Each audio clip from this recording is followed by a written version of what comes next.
내 아버지 영정 앞에서 감히 돈 얘기부터 꺼내? 이 천벌을 받을 놈! 제 울분에 찬 고함에 아들은 기다렸다는 듯 비웃었습니다. 경멸이 가득 담긴 그 눈빛은 낯설기만 했습니다. 천벌, 평생 아버지 돈으로만 산 사람이 할 말은 아니죠. 이제 그만 주제 파악하고 비키세요. 그 말을 끝으로 놈은 제 뺨을 향해 망설임 없이 손을 휘둘렀습니다.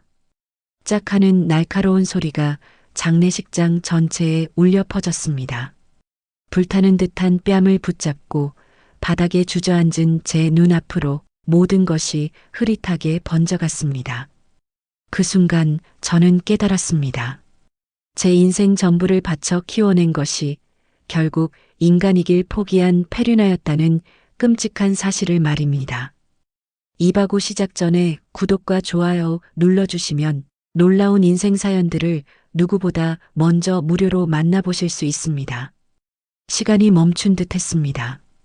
방금 전까지 고인의 명복을 빌며 나직이 흐느끼던 소리, 바쁘게 오가던 발걸음 소리, 그 모든 것이 거짓말처럼 사라졌습니다. 오직 제 귓가에 남은 것은 제 거친 숨소리와 심장이 쿵 하고 바닥으로 떨어지는 소리뿐이었습니다.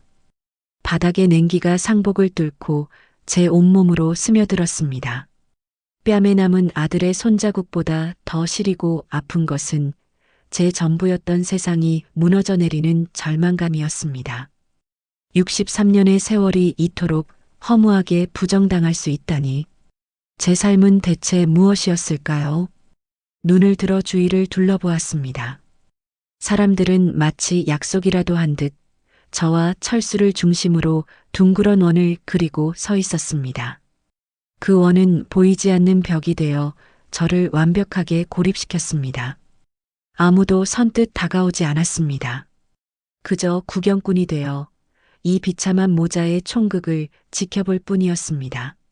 어떤 이는 당황한 기색이 역력했고 어떤 이는 노골적인 호기심으로 또 어떤 이는 못 볼 것을 봤다는 듯 혀를 차며 고개를 돌렸습니다. 그 수많은 시선 속에서 저는 발가벗겨진 채 버려진 기분이었습니다. 제 옆에서 상주 노릇을 하던 며느리는 사색이 된 얼굴로 입술만 달싹일 뿐 아무 말도 하지 못했습니다. 아니, 하지 않은 것일지도 모릅니다. 그녀의 눈동자가 제게 잠시 머물렀다가 이내 제 아들이자 자신의 남편인 철수에게로 향하는 것을 저는 놓치지 않았습니다. 그 짧은 시선 속에서 저는 모든 것을 읽었습니다. 어머님, 죄송해요. 하지만 저 사람 성격 아시잖아요. 하는 듯한 얄팍한 동정, 그리고 어쩔 수 없다는 교활한 체념. 결국 그녀에게 저는 지켜야 할 시어머니가 아니라 남편의 앞길에 놓인 치워야 할 장애물일 뿐이라는 것을요. 저들은 이미 한 배를 탄 공범이었습니다. 웅성거림이 파도처럼 밀려왔습니다. 맨 앞줄에 앉아있던 시동생 내외가 벌떡 일어났지만 차마 철수에게 삿대질을 하지는 못하고 당황한 기색으로 저희를 번갈아 쳐다볼 뿐이었습니다. 평생 남편의 그늘 아래서 그리고 남편 사후에는 아들의 그늘 아래서 살아가야 할 제 처지를 모르는 사람은 없었으니까요. 남편이 살아있을 때도 제 목소리는 철저히 묻혔습니다. 하물며 이제는 어떻겠습니까? 힘의 균형은 이미 기울어져 있었습니다. 철수는 조금의 동요도 없는 얼굴로 저를 내려다보았습니다. 그 눈에는 후회나 미안함 따위는 없었습니다. 오직 귀찮음과 짜증만이 가득했습니다. 마치 길바닥에 널브러진 쓰레기를 보는 듯한 눈빛이었습니다. 제가 바닥에 주저앉아 있는 이 상황이 그에게는 마치 계획에 없던 귀찮은 일이 발생한 것뿐이라는 듯한 태도였습니다. 이게 다 무슨 짓이야? 형수님께, 아니 내 어머니께 사과드리지 못해? 뒤늦게 정신을 차린 시동생이 소리쳤지만 철수는 코웃음만 쳤습니다. 작은아버지는 빠지시죠. 이건 저희 집안일입니다. 어머니, 일을 이렇게 크게 만드실 겁니까? 어서 일어나서 조문객들께 사과하세요. 어머니 때문에 이게 무슨 망신입니까? 망신. 그 단어가 비수처럼 날아와 제 가슴에 박혔습니다. 아들은 자신의 폭력을 제 탓으로 돌리고 있었습니다. 제가 소리를 질러서, 제가 분란을 만들어서 이런 사달이 났다는 것이었습니다. 제 모든 것을 바쳐 키운 아들에게서 들을 수 있는 가장 잔인한 말이었습니다. 제 머릿속에서 필름이 거꾸로 돌아가기 시작했습니다. 갓난아기였던 철수를 품에 안고 밤을 새우던 날들, 열이 펄펄 끓는 아이를 안고 동네 병원 문을 두드리던 새벽, 처음으로 엄마라고 불렀을 때의 벅찬 감동, 넘어져 무릎이 깨져 피가 철철 흐르는 아들을 업고 병원으로 달리던 그 숨 가쁜 순간들, 제 인생은 온통 철수, 그 아이를 위한 것이었습니다.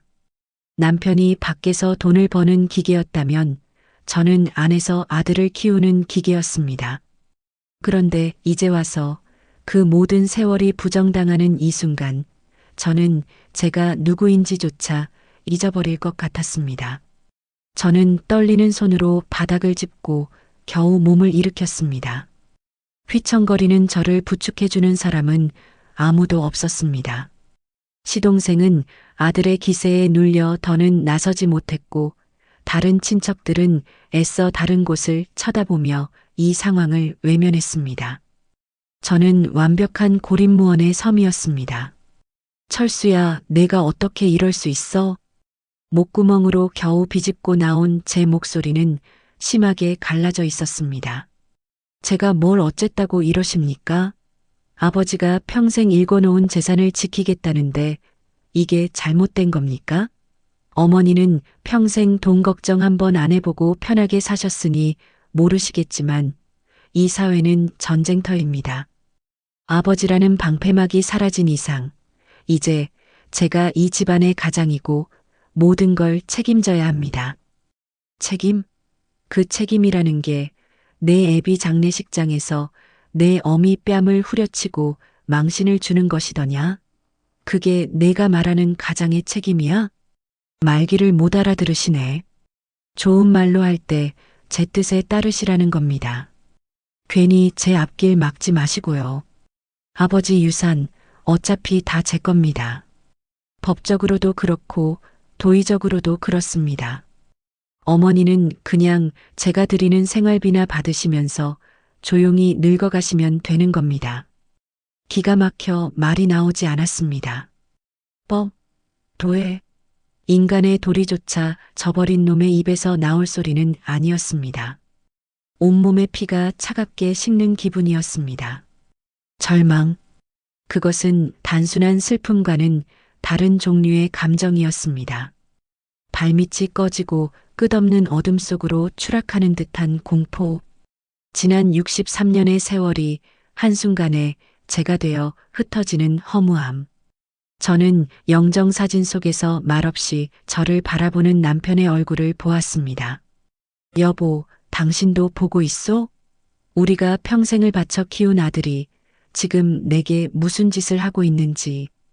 눈물이 핑 돌았지만 저는 울지 않았습니다. 이런 놈 앞에서 눈물을 보이는 것조차 사치라는 생각이 들었습니다. 그래, 내 말이 다 맞다 치자. 내가 이 집안의 가장이고 모든 걸 책임져야겠지. 그런데 철수야, 그것만은 알아둬라. 돈으로 모든 걸 살 수는 없다는 걸. 너는 오늘 돈보다 훨씬 더 귀한 것을 잃었다. 제 마지막 말이 허공에 흩어지고 장례식장 안에는 숨막히는 정적만이 감돌았습니다. 그 정적은 슬픔이나 애도와는 다른 끈적하고 불길한 종류의 침묵이었습니다.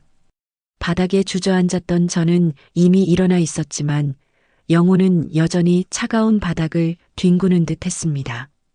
철수는 제가 잃어버렸다고 말한 귀한 것의 의미를 가늠하려는 듯 잠시 미간을 찌푸렸지만 이내 그마저도 귀찮다는 듯 표정을 지웠습니다. 그에게 제 말은 그저 패배자의 마지막 발악처럼 들렸을 겁니다. 그때였습니다. 장례식장 입구 쪽에서 소란을 잠재우는 낮고 단호한 목소리가 울려 퍼졌습니다. 실례합니다만 잠시 소란을 멈춰 주시겠습니까? 모든 사람의 시선이 소리가 난 곳으로 쏠렸습니다. 서류 가방을 든 중년의 남자가 천천히 걸어 들어오고 있었습니다. 반듯하게 넘긴 머리, 한치의 흐트러짐 없는 양복 차림. 그는 제 남편의 오랜 친구이자 우리 집안의 모든 법률 문제를 도맡아 온 김영준 변호사였습니다. 평소 온화하고 사람 좋은 미소를 짓던 그였지만 지금 그의 얼굴은 얼음장처럼 차가웠습니다. 그는 이 모든 소란을 처음부터 지켜보기라도 한 듯 조금의 놀란 기색도 없이 곧장 제게로 다가왔습니다. 김 변호사는 제 앞으로 다가와 가볍게 목례를 한 뒤 제 몰골을 위아래로 훑어보았습니다. 헝클어진 머리, 눈물 자국이 선명한 얼굴, 그리고 아들의 손자국이 남은 붉은 뺨. 그의 눈빛이 차갑게 가라앉는 것을 느꼈습니다.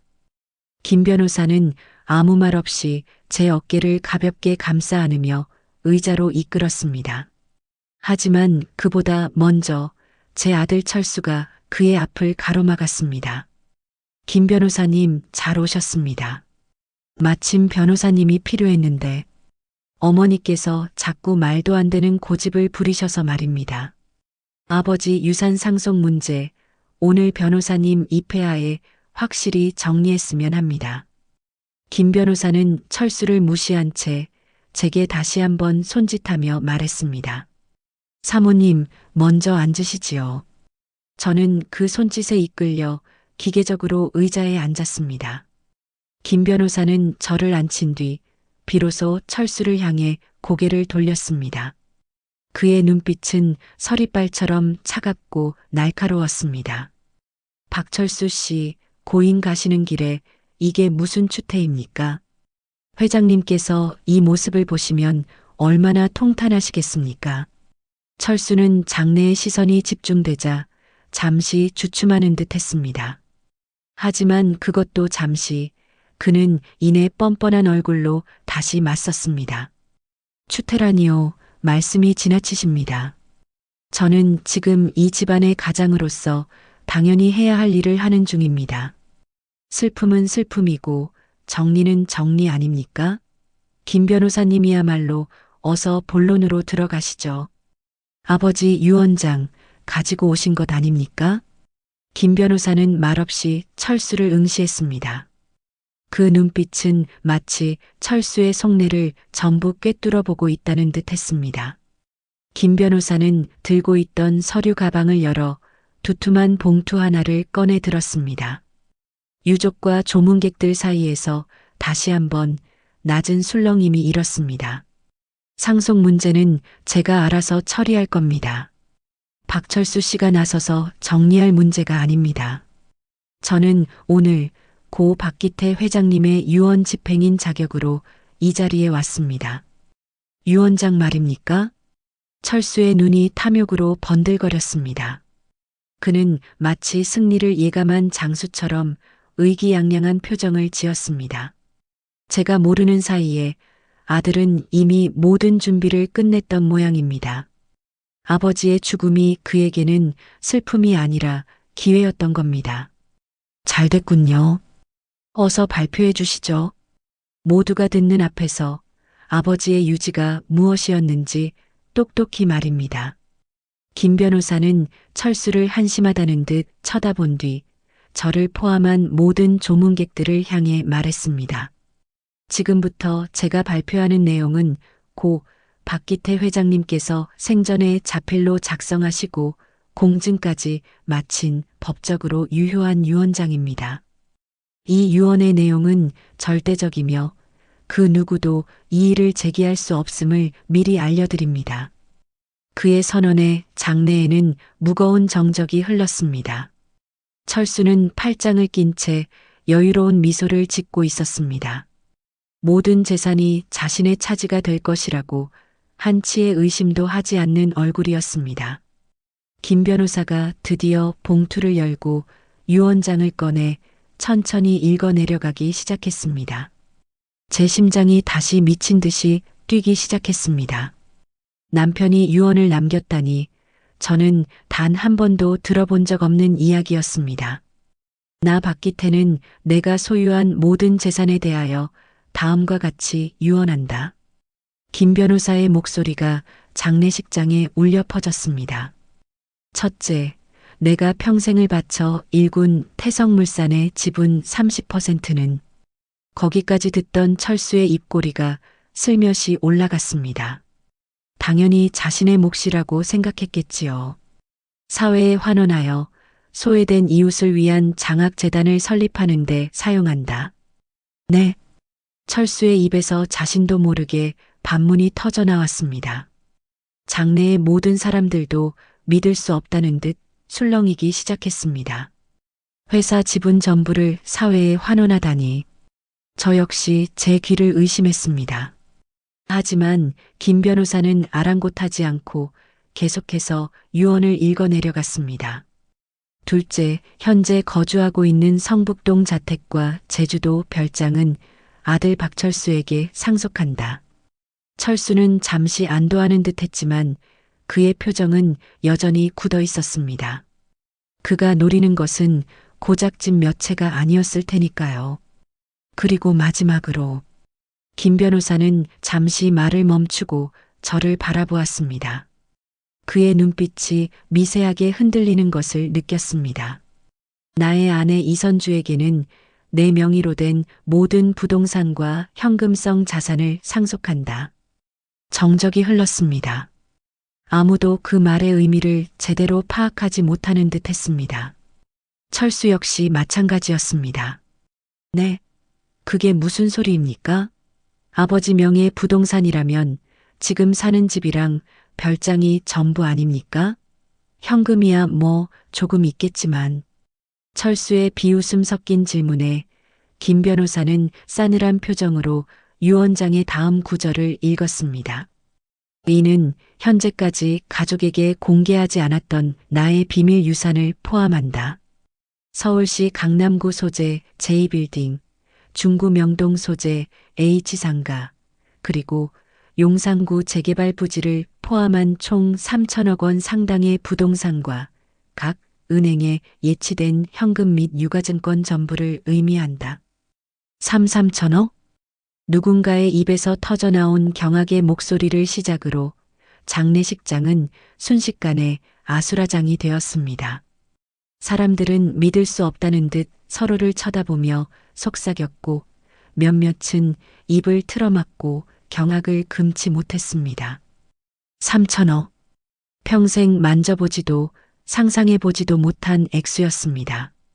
그 천문학적인 액수의 주인이 평생 남편 그늘 아래서 숨만 쉬고 살던 저 이선주라는 사실에 모두가 충격에 휩싸였습니다. 그중 가장 큰 충격을 받은 것은 단연 제 아들 박철수였습니다. 거짓말. 말도 안 돼. 아버지가 그런 재산을 가지고 계셨을 리가 없어. 전부 다 거짓말이야. 철수는 미친 사람처럼 소리치며 김 변호사에게 달려들었습니다.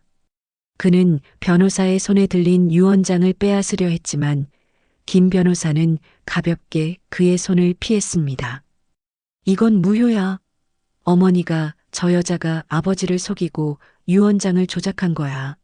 변호사님도 한패지. 그렇지. 박철수 씨, 정신 차리십시오.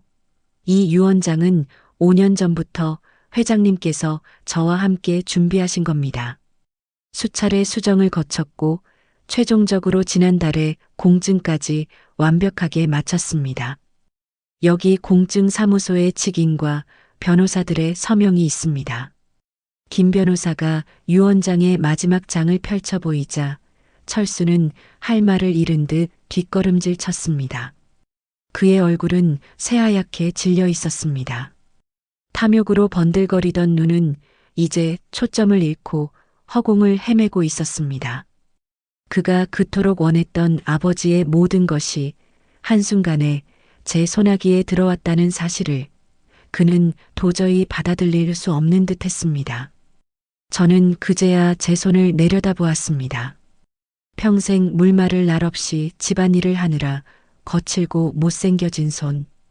이 손에 3천억이라는 감히 상상도 할 수 없는 무게가 얹어졌다는 사실이 믿기지 않았습니다. 남편은 알고 있었던 겁니다. 제가 아들에게 어떤 취급을 받게 될지, 자신이 없으면 제가 얼마나 비참해질지를. 그래서 제게 아무도 무시할 수 없는 힘을 쥐어준 것이었습니다.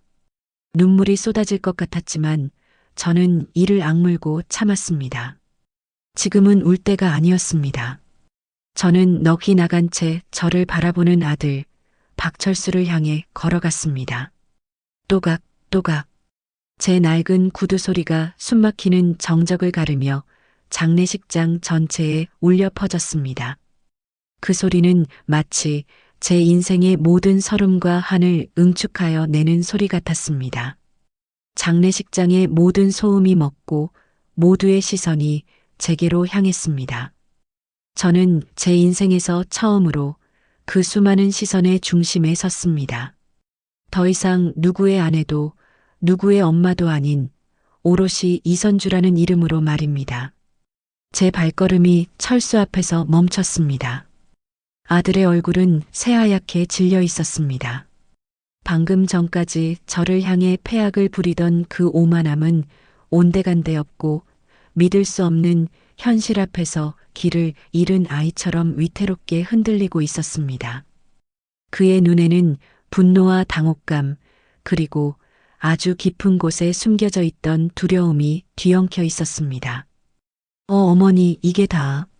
철수가 무언가 말을 하려 했지만 그의 입술은 파르르 떨리기만 할 뿐 제대로 된 문장을 만들어내지 못했습니다. 그때 김영준 변호사가 다시 제 앞으로 나섰습니다. 그는 철수의 어깨를 가볍게 밀치며 저와 아들 사이의 공간을 만들었습니다.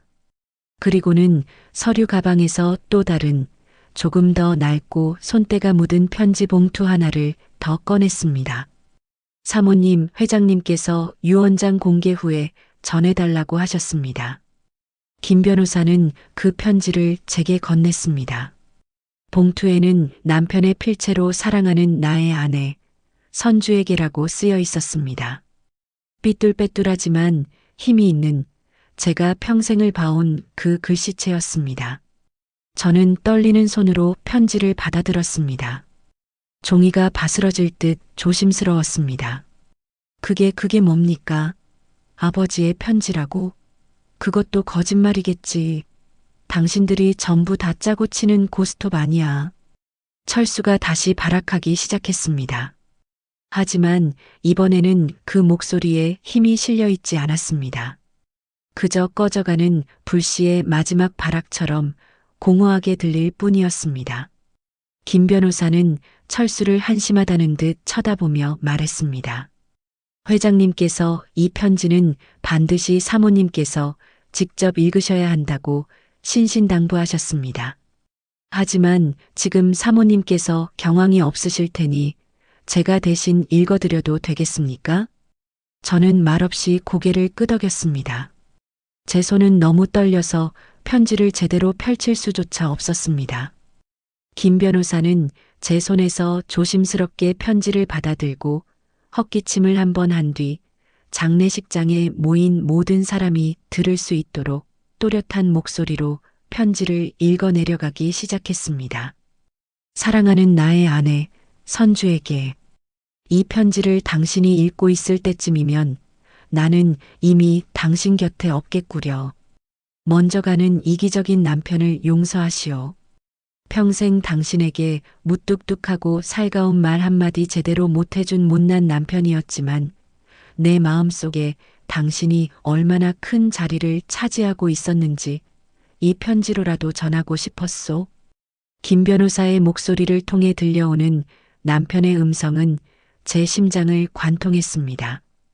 제 눈앞에 무뚝뚝하지만 속정 깊었던 남편의 얼굴이 어른거렸습니다. 당신을 처음 만났던 24살의 봄을 기억하오. 가진 것 하나 없이 큰 소리만 뻥뻥 치던 나를 당신은 그저 말없이 웃으며 바라봐 주었지. 그때 나는 결심했소. 이 여자를 평생 굶기지 않겠다. 이 여자의 손에 물 한 방울 묻히지 않게 해주겠다. 하지만 현실은 녹록지 않았고 나는 무능한 남편이었소. 오히려 당신의 손이 먼저 거칠어졌지.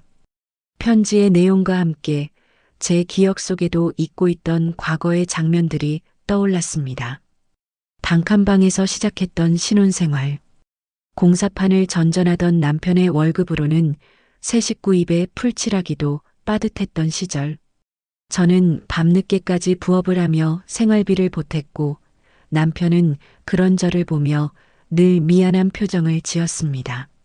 내가 사업을 시작하겠다고 했을 때 모두가 나를 비웃고 반대했소. 하지만 당신만은 달랐지. 당신은 나를 믿어주었소.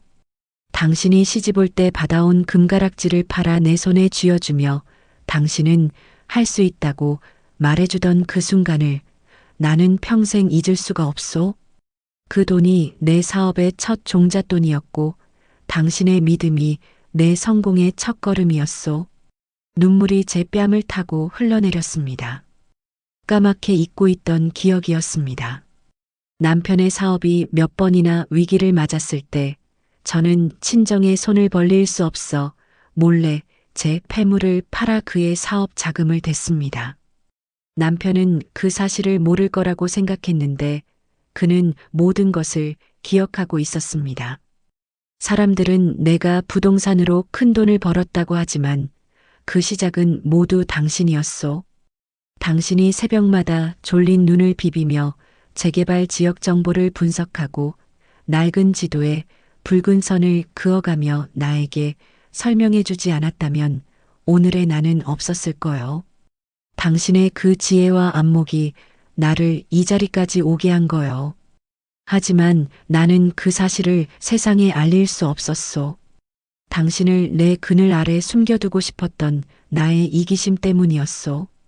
내가 가진 것이 많아질수록 당신을 노리는 하이에나들이 많아질까 두려웠기 때문이요. 저는 흐느낌을 참을 수 없었습니다. 그저 취미라고 생각했던 일이었습니다.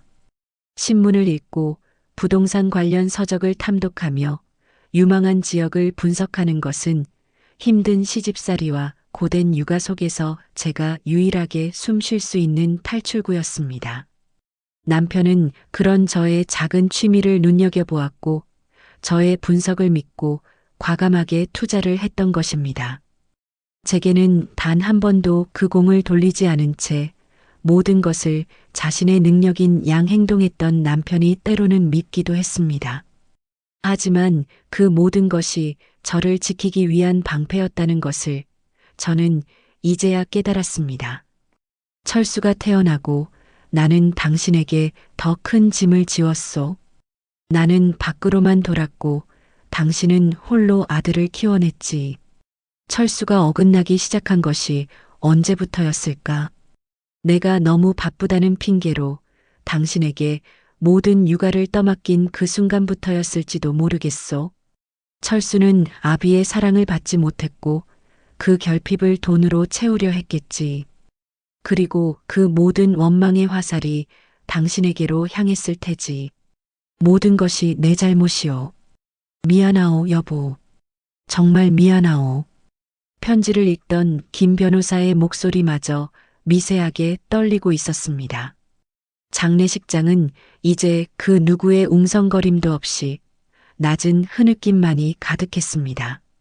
철수는 고개를 푹 숙인 채 덜덜 떨리는 두 손으로 자신의 얼굴을 감싸쥐고 있었습니다. 내가 없어야 비로소 당신의 날개를 마음껏 펼칠 수 있을 거라 생각했소. 그래서 나의 모든 것을 당신에게 남기오. 당신을 무시하고 업신여겼던 모든 사람들 앞에서 당신이 얼마나 위대하고 지혜로운 사람이었는지 증명해 보이시오. 이 재산이 지난 수십 년간 당신을 억압했던 세상에 맞서 싸울 당신의 갑옷이자 무기가 되어주길 바라오. 더 이상 누구의 아내, 누구의 엄마로 살지 말고 오직 당신의 이름, 이선주의 인생을 사시오. 하늘에서나마 당신의 찬란한 비상을 응원하겠소. 사랑했소, 여보. 내 인생의 처음이자 마지막 사랑, 나의 아내 선주. 편지는 그것으로 끝이었습니다. 저는 더 이상 참지 못하고 오열했습니다. 하지만 그 눈물은 슬픔의 눈물이 아니었습니다. 수십 년 묵은 응어리가 한꺼번에 씻겨 내려가는 듯한 후련함과 감사함의 눈물이었습니다. 평생을 외롭게 살아왔다고 생각했는데 저는 단 한순간도 혼자가 아니었습니다. 남편은 늘 제 곁에서 저를 지켜보고 저를 사랑하고 있었습니다. 저는 눈물을 닦고 자리에서 일어났습니다. 그리고 제 앞에 무너져 내린 아들, 철수를 차갑게 응시했습니다. 그의 어깨는 잘게 떨리고 있었지만 저는 더 이상 그에게서 연민을 느끼지 않았습니다.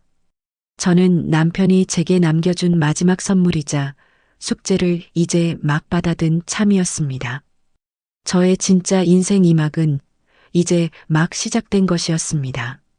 남편의 마지막 진심이 담긴 편지를 다 읽고 났을 때 제 뺨 위로는 뜨거운 눈물이 강물처럼 흐르고 있었습니다. 하지만 그 눈물은 더 이상 슬픔이나 억울함의 눈물이 아니었습니다. 수십 년 묵은 체증이 한꺼번에 씻겨 내려가는 듯한 후련함과 감사함의 눈물이었습니다.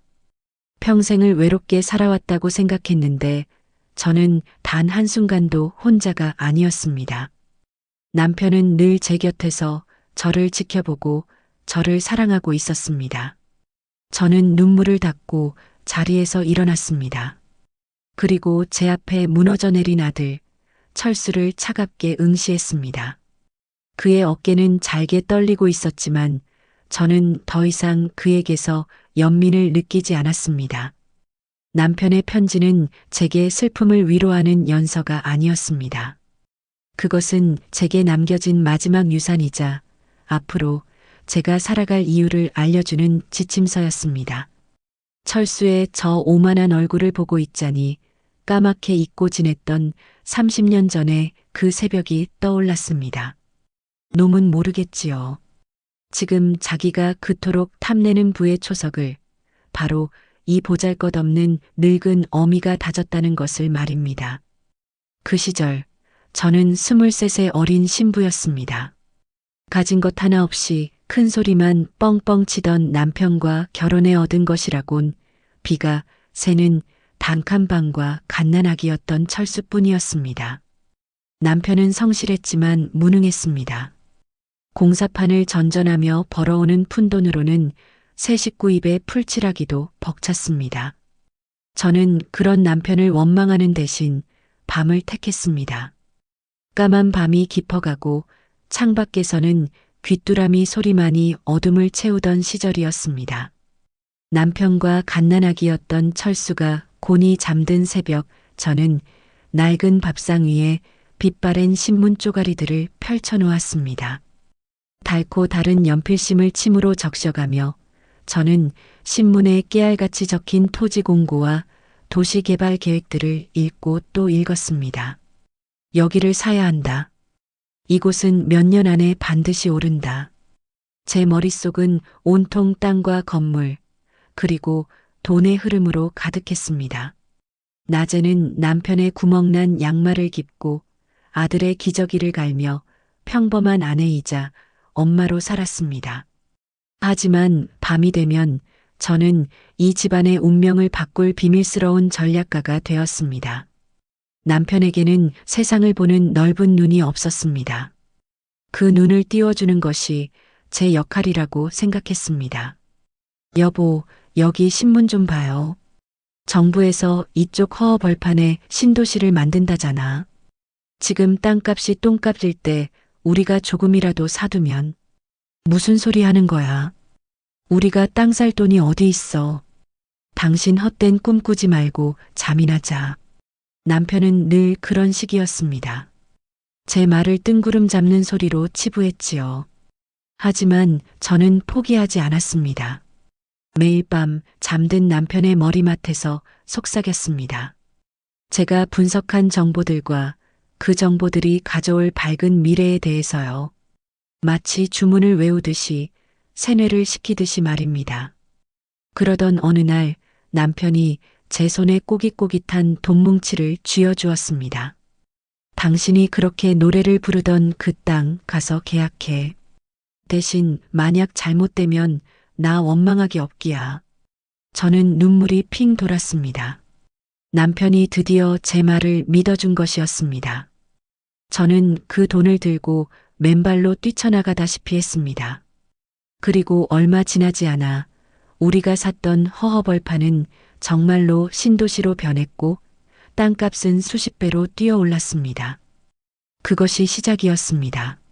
저는 더 대담해졌습니다. 남편 몰래 쌈짓돈을 모아 작은 땅들을 사들였고 그 땅들은 어김없이 금싸라기 땅으로 변했습니다. 남편은 제 안목에 혀를 내두르면서도 결코 투자를 제게 완전히 맡기지는 않았습니다. 그는 언제나 최종 결정은 자신이 내렸습니다. 다만 새로운 투자를 앞두고는 늘 제게 먼저 의견을 물었습니다. 여보, 당신 생각은 어떻소? 그 한마디는 제게 무한한 신뢰를 보여주는 그만의 방식이었습니다. 저는 남편의 질문에 답하기 위해 밤을 새워 자료를 분석했고 남편은 제 분석을 바탕으로 신중하게 투자를 결정했습니다. 하지만 저는 단 한 번도 제 이름으로 땅을 사지 않았습니다. 모든 재산은 남편의 명의로 해두었습니다. 그것이 아내의 도리라고 생각했고 남편의 길을 살려주는 길이라고 믿었기 때문입니다. 아득한 옛 기억의 편린들이 파노라마처럼 스쳐 지나갔습니다. 그 시절의 치열함과 절박함이 마치 어제의 일처럼 생생하게 느껴졌습니다. 멍하니 상주 자리에 앉아 있자니 어느새 정신을 차린 철수가 제 앞으로 다가왔습니다. 그의 눈은 여전히 충격과 분노로 이글거리고 있었습니다. 어머니, 이게 다 무슨 소립니까? 아버지가 어머니한테 모든 재산을 남겼다니요. 믿을 수가 없습니다. 이건 분명 뭔가 잘못된 겁니다. 잘못된 건 없단다. 내 아버지의 뜻이었고 이제 그 뜻이 세상에 밝혀졌을 뿐이야. 아버지의 뜻이라고요? 아버지가 왜요? 평생 저를 후계자로 키우셨던 분이 왜 갑자기 어머니한테 모든 걸 이건 말이 안 됩니다. 어머니가 아버지를 꼬드긴 게 틀림없어요. 꼬드겨? 내가? 하하. 저는 기가 막혀 웃음이 터져 나왔습니다. 그래, 내가 내 아비를 꼬드겼다. 평생을 꼬드겼지. 이 땅을 사라고 꼬드기고 저 건물을 올리라고 꼬드겼다. 그래서 뭐가 문제냐? 역시 어머니 짓이었군요. 제가 모를 줄 알았습니까? 아버지가 언제부터 어머니 말이라면 죽는 신용까지 했는지 제가 다 지켜봤습니다. 아버지를 홀려서 결국 이 모든 걸 차지하려는 속셈이었던 거죠. 철수는 저를 노골적으로 경멸하고 의심했습니다. 그의 눈에 비친 저는 남편을 등쳐먹고 아들의 재산까지 빼앗으려는 희대의 악녀일 뿐이었습니다. 저는 자리에서 벌떡 일어났습니다. 그리고 제 상복 안주머니에 고이 간직해 두었던 낡은 노트 한 권을 꺼냈습니다. 그것은 제가 지난 30년간 남편 몰래 기록해 온 저만의 비밀 투자 일지였습니다. 이게 뭔데요? 내가 한번 직접 보거라. 내 아비가 어떻게 그 큰 돈을 벌었는지, 그리고 그 시작이 누구였는지, 이 애미가 평생 뭐라고 살았는지 내 눈으로 똑똑히 확인하란 말이다. 저는 노트를 철수에게 던졌습니다. 철수는 마지못해 노트를 펼쳤습니다. 그 안에는 30년 전의 낡은 신문기사 스크랩부터 시작해서 제가 직접 발로 뛰며 그린 약도, 부동산 시세 변동 그래프, 각종 개발 계획 정보들이 빼곡하게 정리되어 있었습니다. 철수의 눈이 점점 커졌습니다. 그는 믿을 수 없다는 듯 저와 노트를 번갈아 쳐다보았습니다. 이걸 전부 어머니가 하셨다고요? 아버지 혼자 하신 게 아니라? 내 아비는 배짱과 추진력이 있는 사람이었지만 돈의 흐름을 보는 눈은 없었다. 그 눈을 띄워준 게 바로 나다. 내가 무시하고 깔보던, 평생 살림만 하던 내 어미란 말이다. 철수는 아무 말도 하지 못했습니다.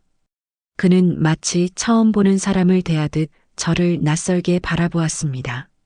그의 머릿속에서 지난 세월의 퍼즐 조각들이 새롭게 맞춰지고 있는 것이 느껴졌습니다. 아버지가 유독 어머니의 말에 귀를 기울였던 이유, 중요한 결정을 앞두고 늘 어머니와 단둘이 긴 시간 대화를 나누었던 이유, 그 모든 의문들이 이제야 풀리고 있었습니다. 저는 그런 아들을 차갑게 내려다보며 말했습니다. 그러니 철수야, 더 이상 헛된 욕심 부리지 마라. 내 아버지가 남긴 재산, 이제 내 것이다. 내게 단 한 푼도 줄 생각 없으니 그리 알 거라. 제 단호한 선언에 철수는 망연자실한 표정을 지었습니다. 하지만 저는 더 이상 그의 표정에 흔들리지 않았습니다. 지난 수십 년간 남편의 그림자에 가려져 있던 제 인생. 이제는 그 그늘에서 벗어나 저만의 빛을 찾아 나아갈 시간이었습니다. 제 손에 들린 낡은 노트가 앞으로 제가 걸어갈 길을 밝혀주는 등대가 되어줄 것이었습니다. 장례식장의 공기는 얼음장처럼 차갑게 얼어붙었습니다. 모두의 시선이 저와 제 아들, 그리고 우리 사이에 놓인 낡은 노트 한 권에 고정되어 있었습니다. 그 노트는 단순한 종이 뭉치가 아니었습니다. 그것은 제 잃어버린 청춘이었고 숨겨진 지혜였으며 이제는 제 손에 들린 복수의 칼날이었습니다. 그 안에는 제가 흘린 눈물과 땀, 밤을 새워가며 느꼈던 환희와 절망의 순간들이 고스란히 담겨 있었습니다. 철수는 한동안 아무 말도 하지 못했습니다. 그는 마치 처음 보는 괴물이라도 마주한 듯 저와 노트를 번갈아 쳐다보았습니다. 그의 눈동자는 쉴 새 없이 흔들렸고 그 안에는 충격, 불신, 분노, 그리고 아주 희미한 경외감마저 뒤엉켜 있었습니다. 그가 평생을 믿어왔던 세계가 아버지가 홀로 이룩했다고 믿었던 신화가 한낱 늙은 어미의 낡은 노트 한 권에 산산조각 나는 순간이었습니다. 그가 아버지의 후계자로서 당연히 누려야 한다고 생각했던 모든 것의 근원이 자신이 그토록 무시하고 하대했던 어머니였다는 사실을 그는 감당할 수 없었을 겁니다. 거짓말 전부 다 거짓말이야. 가장 먼저 침묵을 깬 것은 역시 철수였습니다. 그는 거의 비명에 가까운 소리를 지르며 제게 달려들었습니다. 노트를 빼앗아 찢어버리기라도 할 기세였습니다. 하지만 이번에는 김영준 변호사가 그의 앞을 막아서지 않았습니다. 대신 제가 먼저 손을 뻗어 노트를 낚아채 제 품에 안았습니다. 마치 어미 닭이 병아리를 품듯 저는 제 인생의 역사가 담긴 그 노트를 소중하게 감쌌습니다. 어머니, 그거 이리 내놔요. 그게 진짜라는 증거가 어디 있어. 어머니가 전부 다 꾸며낸 이야기일 수도 있잖아. 아버지가 돌아가시자마자 이런 걸 들고 나타나는 저희가 뭡니까? 증거? 이 노트 자체가 증거다. 그리고 내 아비가 남긴 유언장이 두 번째 증거지. 더 큰 증거가 필요하냐? 내가 입고 있는 그 비싼 옷, 내가 몰고 다니는 그 외제차, 그 모든 것이 바로 증거다. 내가 아니었으면 너는 지금쯤 내 아비처럼 공사판을 전전하고 있었을 게다. 제 목소리는 낮고 차분했지만 그 어느 때보다 단단한 힘이 실려 있었습니다. 더 이상 저는 아들의 고함에 뒷걸음질 치는 나약한 엄마가 아니었습니다. 저는 제 인생의 가치를 스스로 증명하고 있었습니다. 말도 안 돼. 우리 아버지가 평생을 바쳐 일군 회사를. 내 아비가 일군 회사? 내 아비는 그저 배짱 좋은 망치 장수였을 뿐이다. 어디에 못을 박아야 할지, 어느 기둥을 세워야 집이 무너지지 않는지 알려준 것은 바로 이 애미였다는 말이다. 너는 모를 게다. 밤마다 내 아비가 내 무릎을 베고 누워 내일은 어느 땅을 보러 가야 할지, 어느 건설사에 투자를 해야 할지 어린애처럼 묻고 또 물었다는 것을. 나는 그저 현명한 아내, 내조 잘하는 아내로 남고 싶어서 그 모든 공을 내 아비에게 돌렸을 뿐이다. 제 말에 철수의 며느리가 날카로운 목소리로 끼어들었습니다. 그녀는 철수의 팔을 붙잡으며 마치 피해자를 변호하는 변호사처럼 저를 쏘아붙였습니다.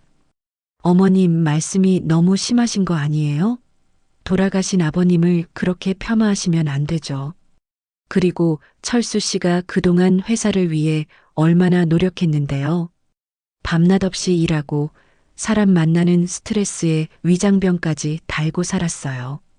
어머님은 집에서 편히 계셔서 잘 모르시겠지만, 편히 있어? 내가? 그래, 너는 모르겠지.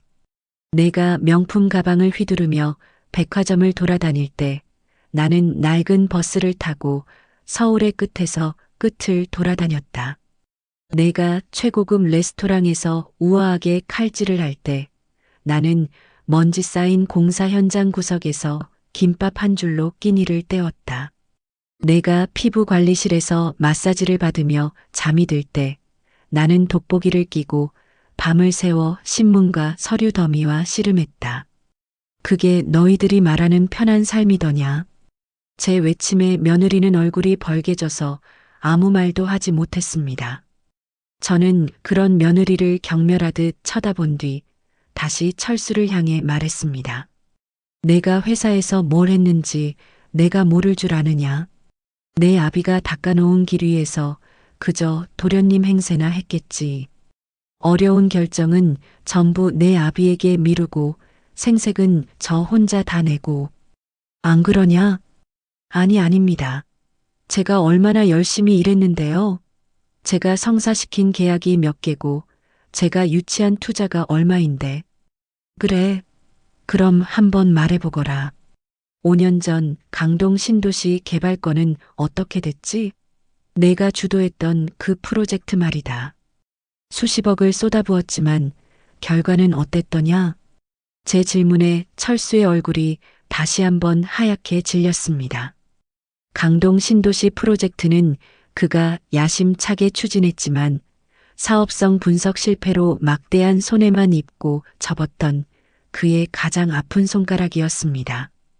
그 일로 남편에게 크게 질책을 받고 한동안 회사 경영에서 손을 떼야만 했던 굴욕적인 사건이었습니다. 그건 시장 상황이 갑자기 안 좋아져서 어쩔 수 없었습니다. 핑계대지 마라. 그때 내가 분명히 말했지. 거긴 안 된다고. 교통 인프라도 부족하고 배우 수요도 없어서 유령 도시가 될 거라고. 하지만 너는 내 말을 무시했지.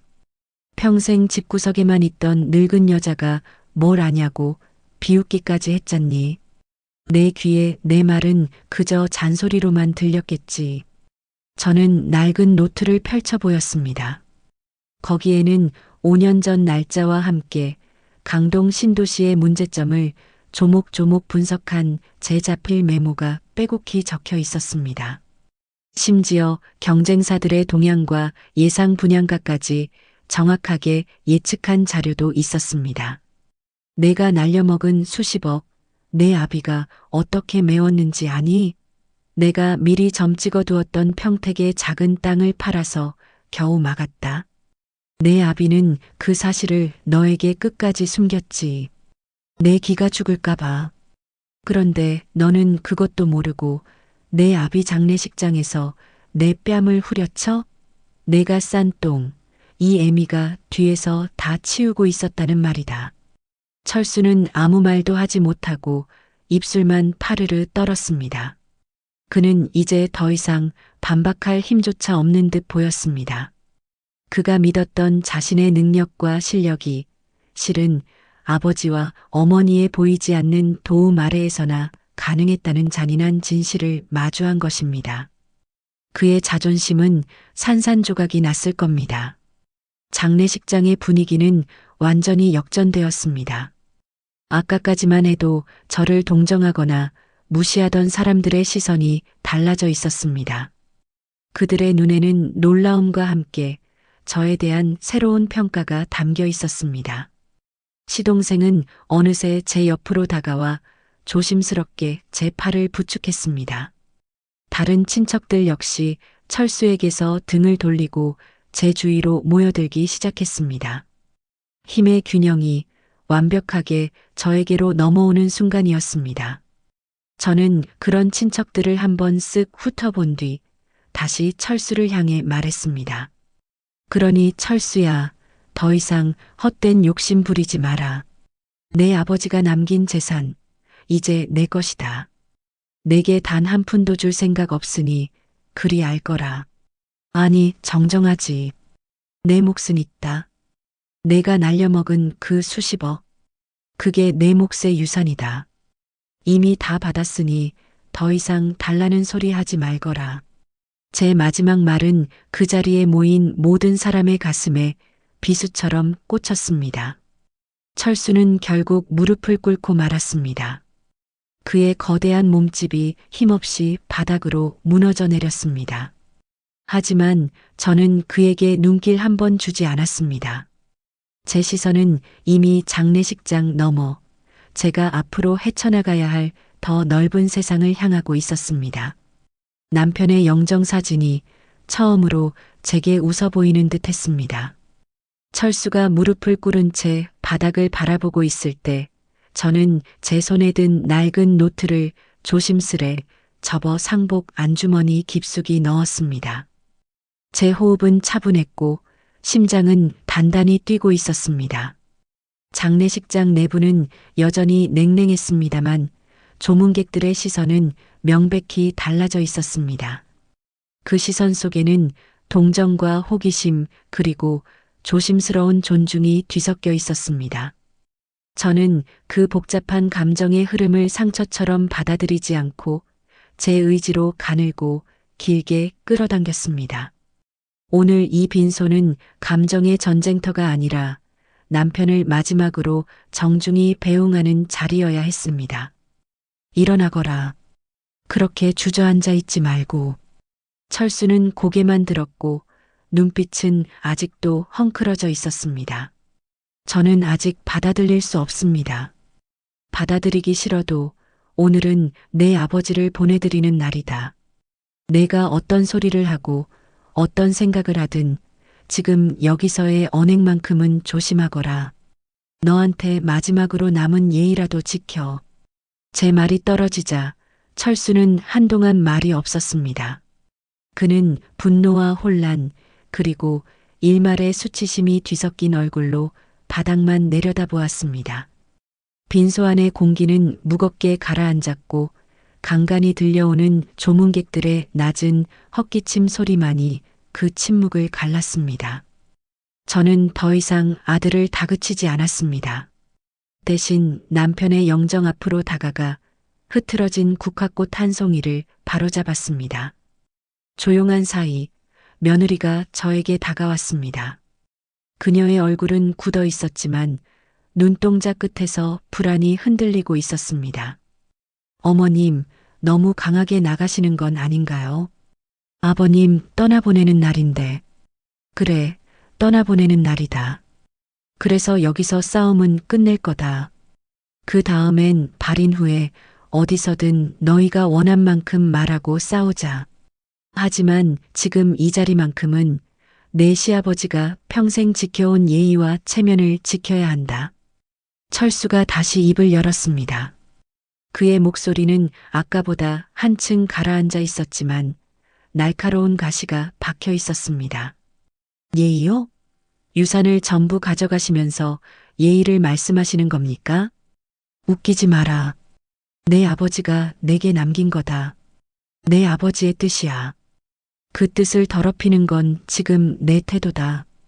그때 상조의 팀장이 제게 와서 낮은 목소리로 문의했습니다.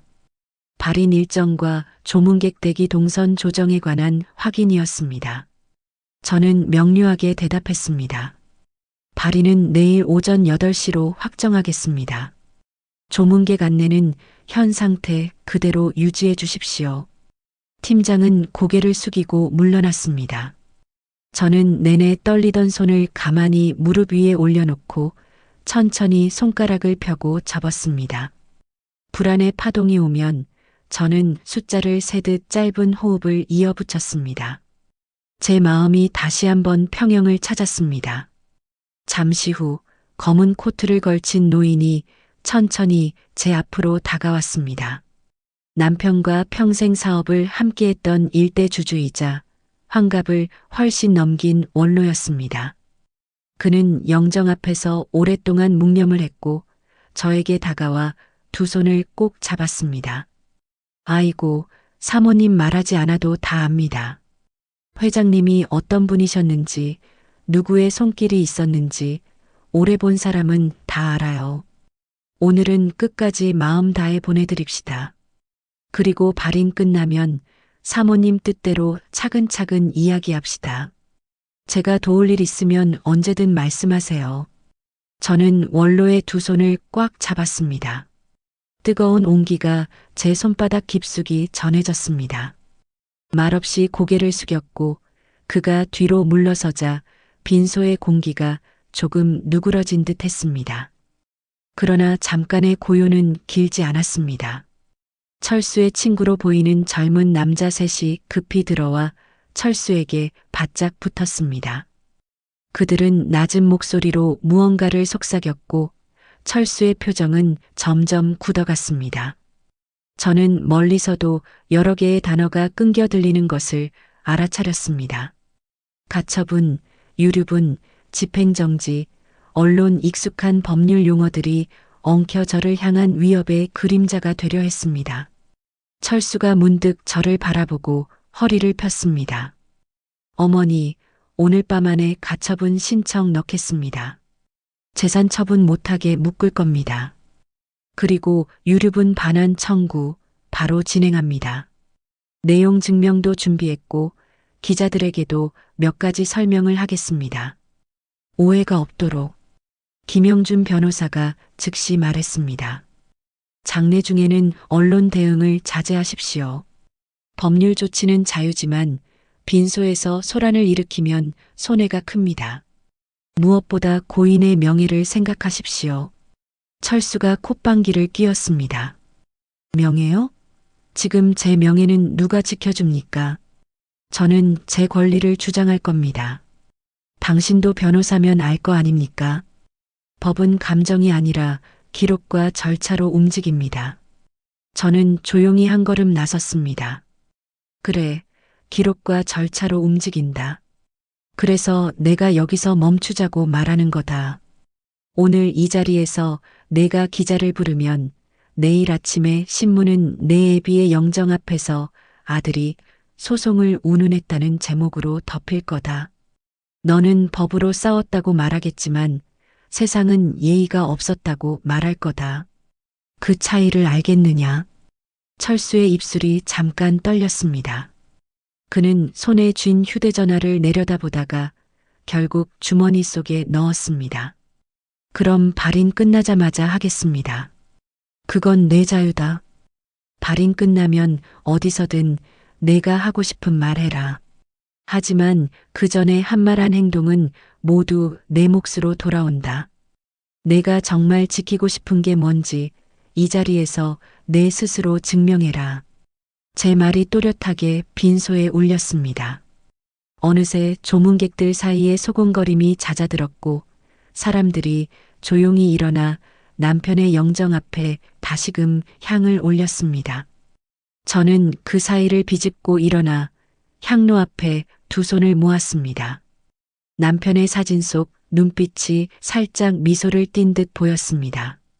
그 눈빛이 저에게 말하는 것 같았습니다. 잘하고 있다고, 조금만 더 버티라고. 밤은 길었습니다. 조문객의 발길이 한 차례 잦아들 때마다 빈소의 공기는 잠시씩 느슨해졌다가 다시 팽팽해졌습니다. 제 옆에서 시동생이 종이컵에 담긴 미지근한 물을 건넸습니다. 저는 한 모금 삼키고 다시 남편의 사진을 바라보았습니다. 제 안의 파도가 수차례 출렁이고 먼 곳에서 천둥처럼 지나가고 다시 고요해지는 과정을 저는 몇 번이나 겪었습니다. 시동생이 조심스럽게 말을 걸었습니다. 형수님, 잠시라도 쉬시죠. 여기 뒤편에 작은 방에 자리가. 저는 고개를 저었습니다. 괜찮습니다. 오늘은 여기 있겠습니다. 당신도 쉬세요. 그는 더 말하지 않고 물러섰습니다. 제 말투가 단호했기 때문이 아니라 그도 오늘은 이 빈소의 중심이 어디인지 알고 있었기 때문이었습니다. 중심은 영정이었고 그 옆은 오늘 제자리였습니다. 약간의 시간이 더 흐른 뒤 며느리가 다시 다가왔습니다. 그녀의 눈빛은 아까보다 한결 누그러져 있었습니다. 어머님, 제가 어머님을 너무 몰랐어요. 죄송해요. 지금은 사과받을 때가 아니다. 내 마음 알겠다. 내일 끝나고 서로 필요한 말은 차분히 하자. 네, 알겠어요. 그녀가 작게 숨을 들이키며 뒤로 물러서는 모습을 보며 저는 마음속에서 아주 작은 고리를 하나 느슨하게 풀었습니다. 모든 고리를 한꺼번에 풀 수는 없었습니다. 하지만 어떤 고리는 지금 느슨해져도 괜찮았습니다. 억지로 묶은 매듭은 언젠가 더 크게 아프게 풀리기 마련이었습니다. 동이 트기 직전의 어스름 속에서 저는 남편의 사진 앞에 다시 섰습니다. 향을 피우고 두 손을 모았습니다. 제 목소리는 들리지 않았지만 제 마음은 똑똑히 말하고 있었습니다. 여보, 오늘은 당신을 보내는 날입니다. 당신이 남긴 이름과 약속, 제가 잊겠습니다. 당신이 남긴 빛과 그림자, 제가 다 안고 가겠습니다. 당신이 제게 남겨준 날개로 저는 오늘부터 나답게 날겠습니다. 그때 철수가 아주 낮은 목소리로 뒤에서 말했습니다. 어머니. 그 한마디에 저는 천천히 돌아섰습니다. 그는 어두운 얼굴로 그러나 정과는 다른 눈빛으로 저를 바라보고 있었습니다. 발인 끝나고 얘기 좀 하시죠. 그래. 얘기하자. 소리 지르지 않고요. 그래. 소리 지르지 않고. 저는 그 짧은 대화에 담긴 변화를 느꼈습니다. 무엇이 달라졌다고, 무엇이 바뀌었다고 단정 지을 수는 없었습니다. 다만 파국을 향하던 오늘의 발걸음이 아주 조금 옆으로 비켜섰다는 것을 저는 직감했습니다. 그 정도면 충분했습니다. 오늘은 이만하면 충분했습니다. 하늘이 밝아지기 시작했습니다. 흰 벽과 검은 양복 사이로 흐릿한 빛이 스며들었습니다. 상조의 직원이 발인 순서를 조용히 안내했고 친인척과 조문객들이 자리를 바르게 틀었습니다. 저는 영정 앞에서 마지막으로 깊숙이 허리를 숙였습니다. 이 한 번의 절에 제 지난 삶과 내일 이후의 삶을 동시에 담았습니다. 제가 상주석에서 발을 떼려 할 때 김영준 변호사가 짧게 다가와 조용히 말했습니다. 사모님, 고인께서 마지막으로 남긴 부탁이 한 줄 더 있었습니다. 지금 드려도 될까요? 저는 고개를 끄덕였습니다. 회장님께서는 아이를 미워하지 말라고 남기셨습니다. 미워하지 말고 다만 버릇을 고쳐라라고. 제 눈이 잠시 젖었습니다. 그러나 저는 울지 않았습니다. 울어야 할 때를 알고 있었기 때문입니다. 저는 아주 작게 미소를 지었습니다. 알겠습니다. 고맙습니다. 변호사는 고개를 숙였고 자리를 비켰습니다. 저는 천천히 돌아서며 철수를 찾았습니다. 그는 제 시선을 피하지 않았습니다. 저는 짧게 말했습니다. 버릇은 고치자꾸나. 철수는 대답하지 않았지만 고개를 아주 조금 끄덕였습니다. 그 작은 끄덕임이 오늘의 결말이었습니다.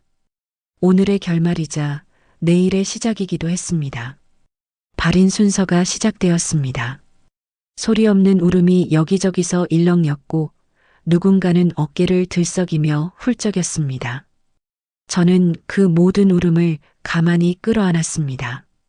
오늘 저는 지키는 사람이었습니다. 남편을, 저를, 그리고 우리가 함께 만든 이름을 지키는 사람이었습니다. 빈소의 공기가 아침의 공기와 섞이며 조금씩 가벼워질 때 저는 제 마음의 무게도 아주 조금 내려놓았습니다. 그리고 단단히 다짐했습니다. 발인이 끝나면 저는 회사를 지킬 것이고 유산을 지킬 것이며 남편의 뜻을 지킬 것입니다. 무엇보다 제가 제 자신을 지킬 것입니다. 그렇게 저는 남편의 사진 앞에 마지막으로 고개를 숙였고 천천히 그러나 두려움 없이 다음 걸음을 준비했습니다. 발인이 끝나고 남편의 흔적이 흩어진 집으로 돌아왔습니다. 3일 내내 사람들로 북적이던 공간은 거짓말처럼 텅 비었고 그 낯선 고요함이 제 심장을 무겁게 짓눌렀습니다. 코끝에 맴도는 향냄새마저 사라진 자리에 이제는 우리 가족 사이에 흐르는 냉랭한 침묵만이 남았습니다. 아들 철수는 돌아오자마자 자신의 방으로 들어가 버렸고 며느리는 그런 남편의 눈치를 보며 어쩔 줄 몰라 했습니다. 저는 텅 빈 거실 소파에 홀로 앉아 창밖으로 지는 해를 멍하니 바라보았습니다.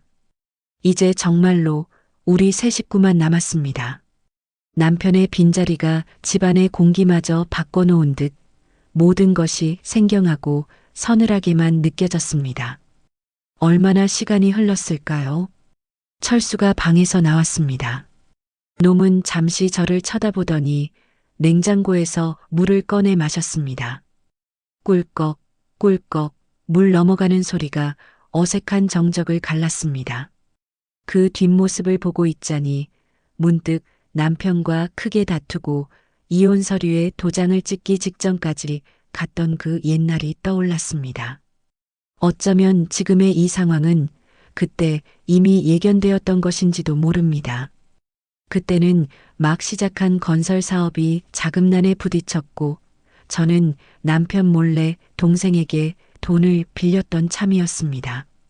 남편은 며칠 밤낮으로 잠도 못 자고 돈을 구하러 다니느라 헬쑥해져 있었습니다. 그런 남편의 지친 어깨가 안쓰러워 저는 해서는 안 될 일을 하고 말았습니다. 그 사실을 알게 된 남편은 제게 버럭 소리를 질렀습니다. 당신 정말 이럴 거야? 회사가 어렵다고 내 동생한테까지 가서 손을 벌려. 내가 거지가 된 기분이 어떤 건지 알아? 그럼 어떡해. 당장 인부들 월급도 못 주게 생겼는데 당신 자존심보다 회사가 먼저 아니야? 우리 식구들 길바닥에 나앉게 생겼다고. 내 자존심? 이건 자존심 문제가 아니야. 신뢰의 문제지. 당신은 날 믿지 못하고 뒤에서 딴짓을 한 거야. 내가 당신한테 그 정도밖에 안 되는 남자였어? 믿지 못한 게 아니라 당신 어깨의 짐을 덜어주고 싶었어. 당신 혼자 끙끙 앓고 있는 걸 뻔히 아는데 아내인 내가 어떻게 가만히 보고만 있어. 나도 이 집안 사람이야. 우리의 싸움은 끝없이 이어졌습니다. 남편은 제가 자신의 사업에 멋대로 개입했다고 분노했고 저는 그런 남편의 고지식함에 지쳐갔습니다. 서로의 진심은 칼날이 되어 서로의 가슴을 후벼 팠습니다. 결국 남편은 서류 봉투 하나를 제 앞에 던졌습니다.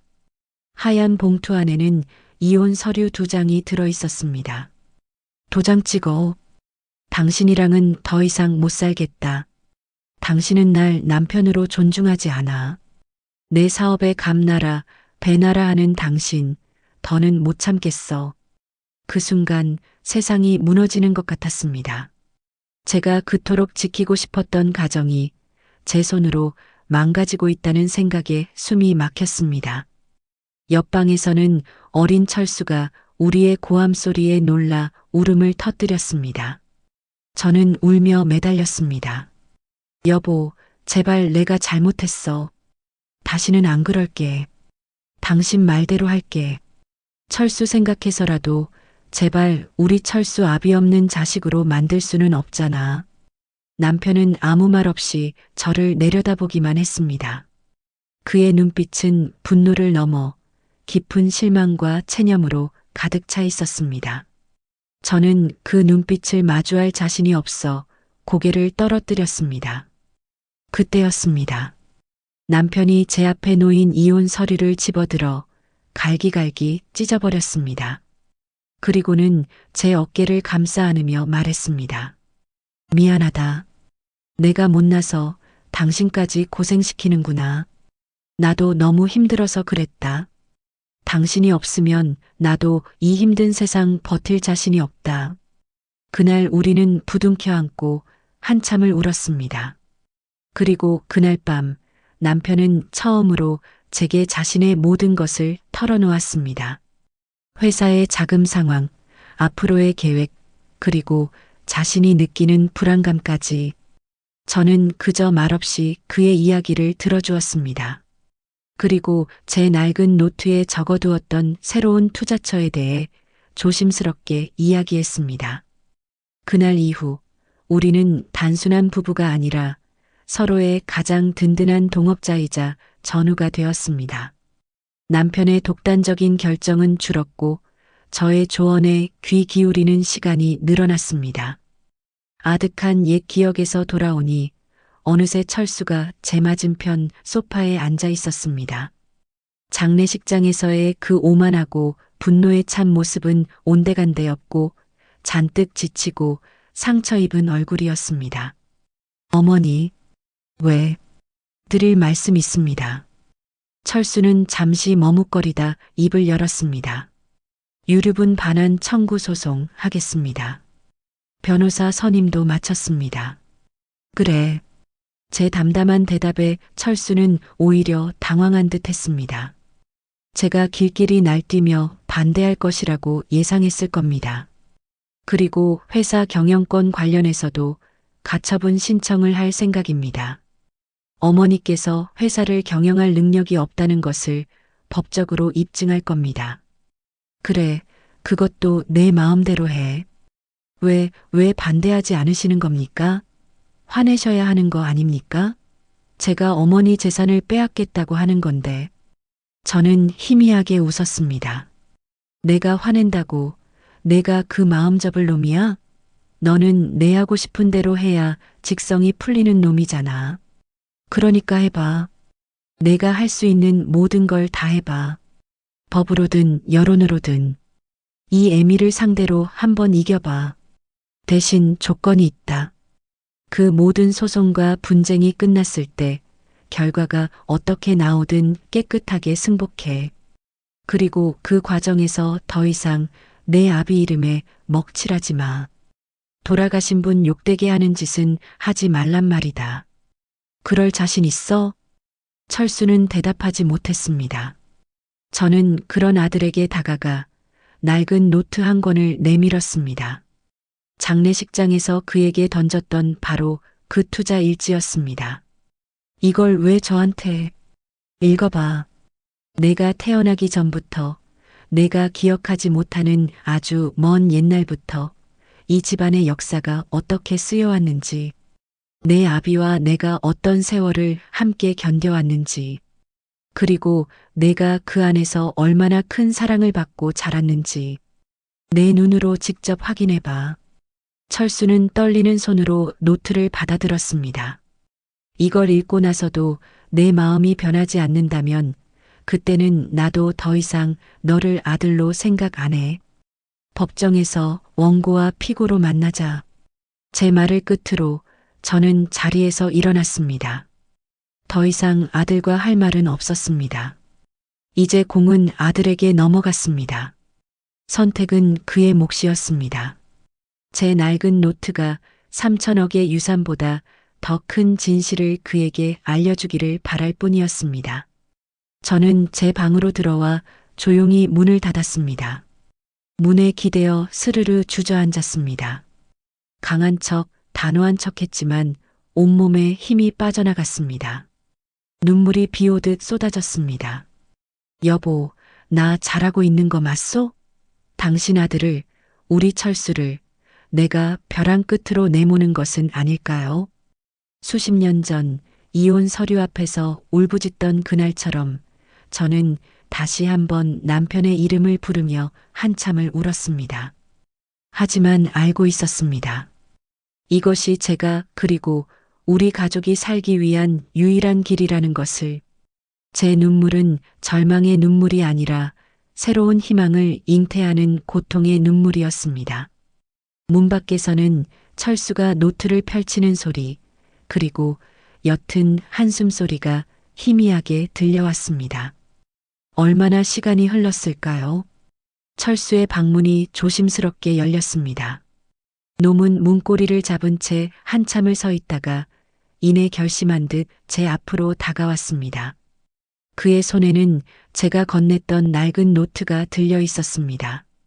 그는 제 앞에 털썩 무릎을 꿇었습니다. 어머니. 그의 목소리는 물기에 젖어 심하게 떨리고 있었습니다. 제가 정말 잘못했습니다. 철수는 고개를 들지 못했습니다. 거대한 몸집이 아이처럼 작아 보였습니다. 그의 어깨가 잘게 떨리는 것을 보며 저는 아무 말도 하지 않고 그저 기다려 주었습니다. 저는 아버지가 혼자 대단한 분인 줄만 알았습니다. 어머니는 그저 그늘 아래 편히 계신 분이라고만 생각했습니다. 그런데 이 노트를 읽고 제가 얼마나 어리석고 오만한 놈이었는지 깨달았습니다. 그는 노트를 제 무릎 위로 조심스럽게 올려놓았습니다. 여기 적힌 모든 글자들이 어머니의 시간이었습니다. 제가 잠든 새벽, 어머니는 이 집안의 미래를 그리고 계셨습니다. 제가 투정 부리던 그 순간에도 어머니는 낡은 버스를 타고 현장을 돌아다니고 계셨습니다.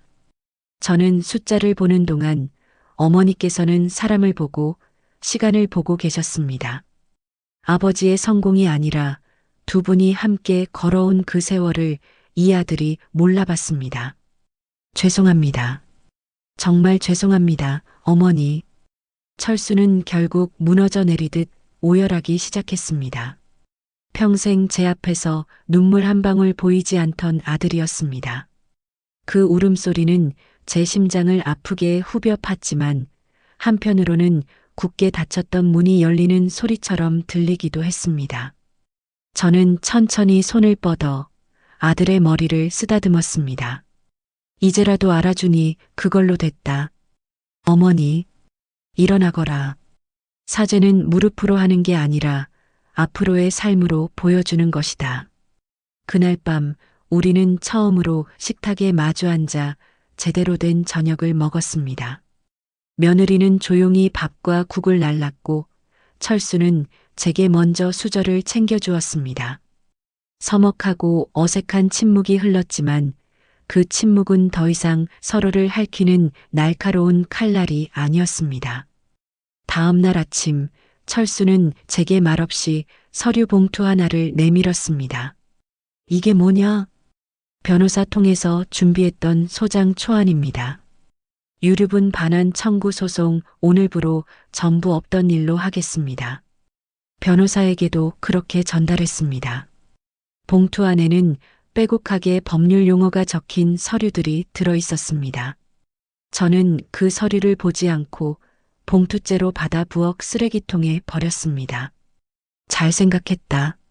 내가 버린 것은 종이 몇 장이 아니라 내 아비와 애미의 얼굴에 먹칠을 할 뻔했던 오욕의 시간이다. 명심하겠습니다. 그렇게 우리의 법적 다툼은 시작도 하기 전에 끝이 났습니다. 저는 며칠 뒤 긴급 이사회를 소집했습니다. 그리고 남편의 오랜 친구이자 업계에서 신망이 두터운 전문 경영인을 새로운 대표이사로 선임했습니다. 저는 대주주로서 회사의 큰 방향과 가치를 지키는 역할만 맡기로 했습니다. 그리고 남편이 남긴 뜻에 따라 재단 설립을 위한 첫걸음을 떼었습니다. 이름은 시간을 지키는 집이라고 정했습니다. 수십 년 전 남편의 사업을 도우며 제가 가장 중요하게 생각했던 것은 시간이었습니다. 건물이 낡아가는 시간, 상권이 변해가는 시간, 그리고 그 안에서 묵묵히 살아가는 사람들의 시간. 그 시간을 지키는 것이야말로 남편이 진정으로 원했던 일이라고 믿었습니다. 철수는 제게 조심스럽게 물었습니다. 어머니, 저는 이제 뭘 하면 되겠습니까? 내가 하고 싶은 일을 하거라. 대신 내 발로 직접 일어서야 한다. 며칠 뒤 철수는 아버지 회사에 신입사원으로 지원했습니다. 낙하산이라는 오해를 피하기 위해 가장 힘들다는 현장 관리팀에 자원했습니다. 그는 더 이상 값비싼 양복을 입지 않았습니다. 대신 안전모를 쓰고 작업복을 입은 채 이른 새벽부터 공사 현장을 누볐습니다. 인부들과 함께 땀 흘리고 굳은 일을 마다하지 않았습니다. 처음에는 모두가 그를 의심의 눈초리로 바라봤지만 그는 묵묵히 자신의 일을 해냈습니다. 회식 자리에서는 먼저 술잔을 채우고 막내 사원으로서 굳은 일을 도맡아 했습니다. 그렇게 그는 조금씩 사람들의 마음을 얻어갔습니다. 어느 날 저녁 흙먼지를 뒤집어 쓴 채 집으로 돌아온 철수가 제게 작은 월급 봉투를 내밀었습니다. 어머니, 제 첫 월급입니다. 많지는 않지만 어머니네에 한 벌 사드리고 싶습니다. 저는 그 봉투를 받아들고 아무 말도 하지 못했습니다. 그 어떤 유산보다 값진 아들의 땀과 진심이 담긴 돈이었습니다. 그날 밤 저는 아들이 사준 내일을 입고 잠이 들었습니다. 참으로 오랜만에 느껴보는 따뜻하고 편안한 밤이었습니다. 우리의 상처가 하룻밤에 아물지는 않았습니다. 여전히 서로에게 조심스러웠고 때로는 과거의 그림자가 드리우기도 했습니다. 하지만 우리는 이제 같은 방향을 바라보기 시작했습니다. 그것으로 충분했습니다. 전쟁은 끝났고 이제 길고 긴 재건의 시간이 시작될 뿐이었습니다. 며느리 역시 변하기 시작했습니다. 헛된 사치와 허영을 버리고 재단에 나와 봉사활동을 하며 삶의 작은 보람들을 배워갔습니다. 어느 맑은 가을날 저는 철수와 함께 남편의 산소에 갔습니다. 철수는 정성껏 벌초를 하고 저는 따뜻한 정종 한 잔을 올렸습니다. 여보, 나 잘하고 있지요? 당신이 남긴 숙제, 나 아주 열심히 하고 있어. 그리고 우리 철수, 이제 제법 듬직해졌지라. 당신이 하늘에서 봐도 이제는 마음 놓으셔도 될 거요. 철수는 제 옆에 서서 말없이 아버지의 묘비를 닦았습니다. 그의 넓은 등이 이제는 제법 믿음직스러워 보였습니다. 저는 남편의 사진을 보며 조용히 미소 지었습니다. 끝은 여기까지, 내일은 여기서부터. 그렇게 우리의 진짜 이야기는 이제 막 첫 장을 넘기고 있었습니다. 오늘의 이바구는 여기까지입니다. 우리는 모두 인생이라는 무대 위에서 저마다의 역할을 연기하며 살아갑니다. 때로는 나보다 가족을 위해, 때로는 세상의 시선에 맞춰 나 자신을 지우기도 합니다. 하지만 기억해야 합니다. 가장 소중한 것은 어떤 역할 속에서도 나 자신을 잃지 않는 것입니다. 수십 년의 희생 끝에 비로소 자신의 이름을 되찾은 주인공처럼 당신의 삶도 온전히 당신의 것으로 빛나기를 바랍니다. 당신의 이야기는 누구도 대신 써줄 수 없는 세상에 단 하나뿐인 소중한 역사이기 때문입니다. 당신은 지금 누구의 이름으로 살아가고 있습니까? 그리고 앞으로 누구의 이름으로 살아가시겠습니까? 부디 당신의 이야기 속에서 가장 빛나는 이름이 바로 당신이기를 진심으로 응원합니다.